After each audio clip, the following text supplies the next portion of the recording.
guys, it's Hannah and this is Bookworms Talk. And today I'm going to talk about Dirty Red by Tarryn Fisher. In this we get to see everything from Leah's perspective, the red-headed bitch. And you know what I love about this? She doesn't make excuses for herself. She is the way she is and she thinks the way she thinks, and that's that.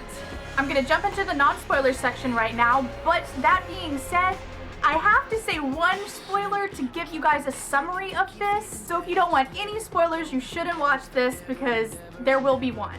So Leah has a daughter and Caleb names her Estella after Great Expectations. Leah is a bad person just in general, and she is an even more terrible mother. The shit that she thinks is appalling, and I just can't. When she said that I'm tired of pretending that 8 pounds of screaming human flesh is cute, my God, woman, that is just a taste. She feels nothing for her own flesh and blood, but I thought, this being from her perspective, that I wouldn't like it. Because I thought, how can I like being in someone's head, which I hate? It happened. Tarryn Fisher made it happen. Because I loved every second of it.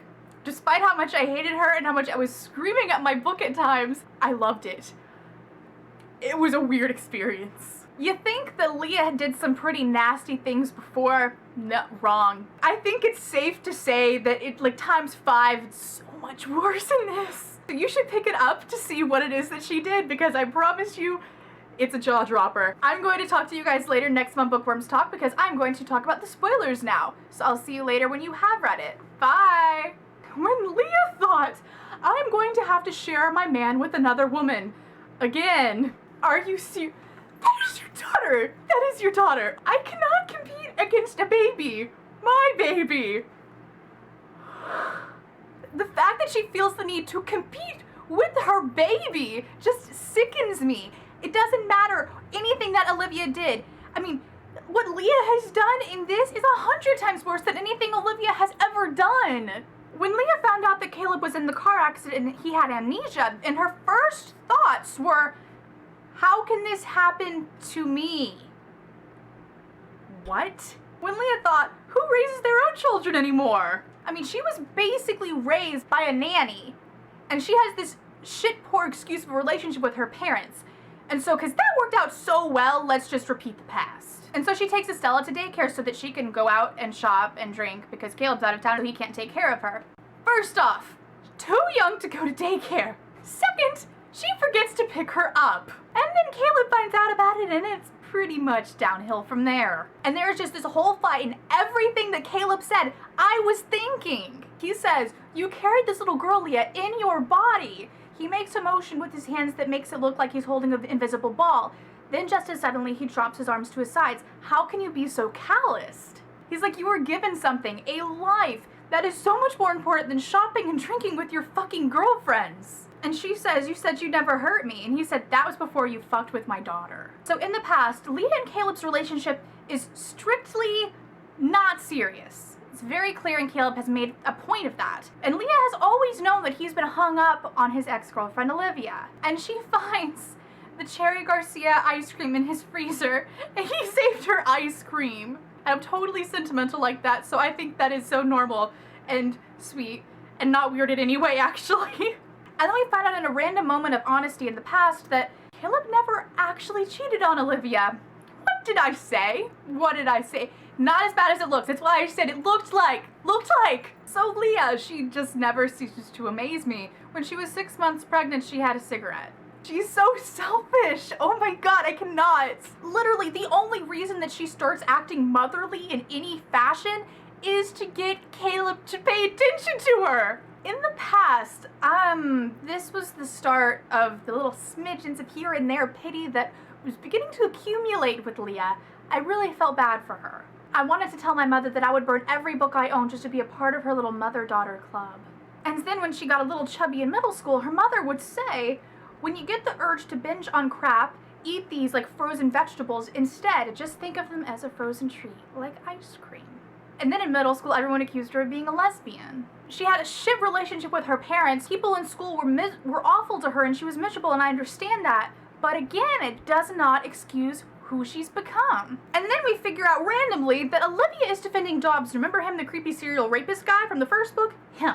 And in the present, at one point Caleb cornered Leah and asked her if she got pregnant on purpose. And she said yes. And he pieces together that it was because she wanted to trap him, because she wanted to get him back, because they were broken up at that point. And it was her way of getting him back. And you know what? It really doesn't stop there. This was the point in which I was so freaking livid at her. So beyond livid. Not only did she get pregnant on purpose to trap him in a marriage that he did not want to be in, she also, because he left, decided to take a bunch of pills and try to OD. One, you're pregnant, that's selfish. Two, it's just selfish in normal terms, and that might be really callous, but that's just my opinion. I cannot get over. Oh my god. I don't like her. I sympathize and understand her somewhat. I don't like her though. I loved the scenes that Sam was in. He's one of my favorites. Leah said, I feel like we're a team. He cleans the house, keeps me fed, does the laundry, tells me when to feed the baby. I feed the baby. It's like a team. That's a team. So Caleb left her. And Sam suggests that maybe Leah finds somebody else and moves on. She's like, I won't ever let him go. I love him too much. This is like fatal attraction. And he says, that's not love. Exactly. You guys. He saved their penny. And he used it as a bookmark. I'm so sentimental that hits all my buttons. There was one other part in which I was just like, stop making me sympathize with her. My father gave me a prestigious job at his company to prove how little he thought of me. My boyfriend gave me smiles that didn't reach his eyes. My mother gave me love so thin, it felt like sugar-coated contempt. So on their wedding day, Caleb goes and talks to Leah while she's in her dress and all. She said that she was adopted, and then a month later, her mother found out that she was pregnant, but she had a miscarriage, and she guessed it was a boy, and her father blamed the stress of the miscarriage on her. And her father didn't even want to walk her down the aisle. And then Caleb, in this part, he asked, can I walk you down the aisle? And I freaking almost started tearing up. And I'm like, stop making me like you two. Caleb doesn't want me for who I am. He wants to make me someone else. This is a game Caleb and I have been playing for years. He gives me a standard by which to live. I fail.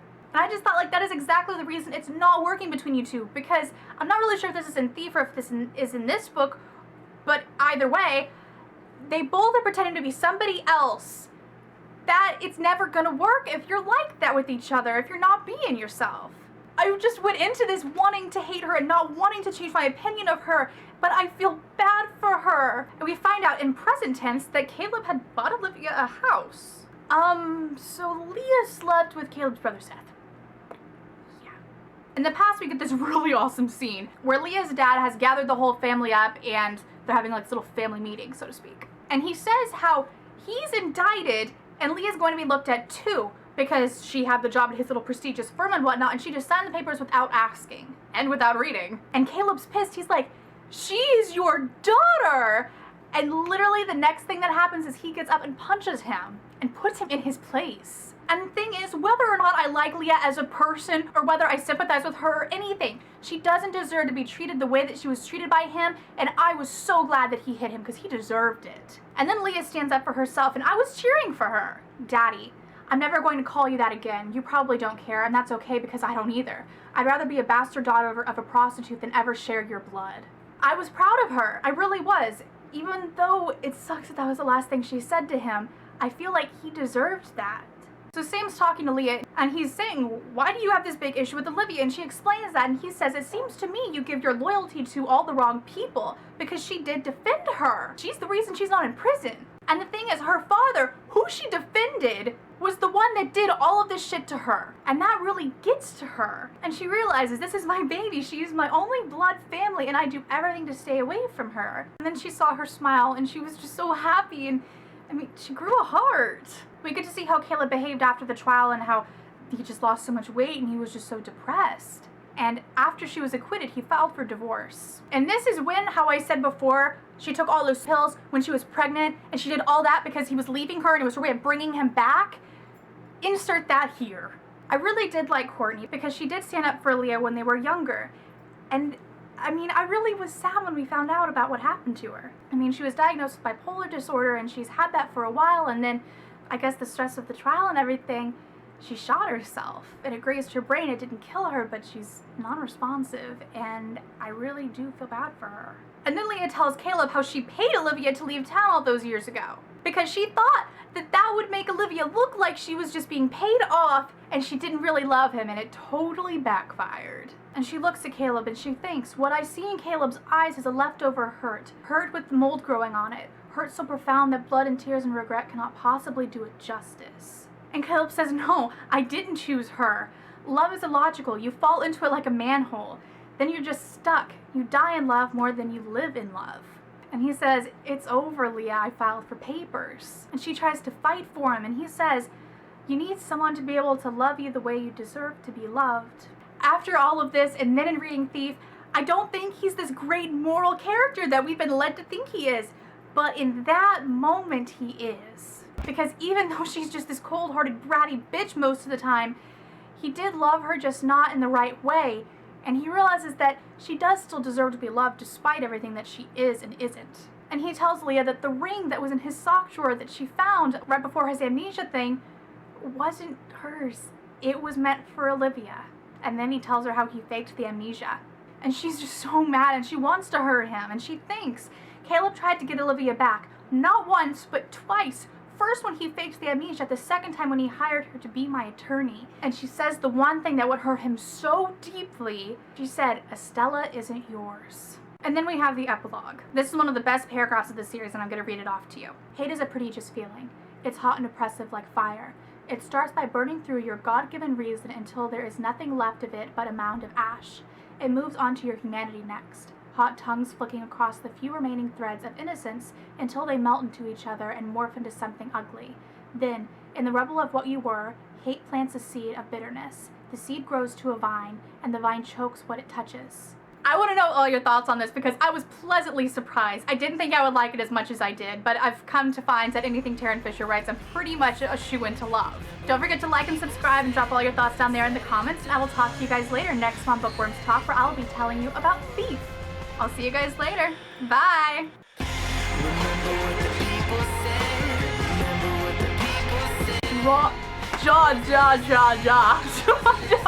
A couple things to see. Jesus Christ.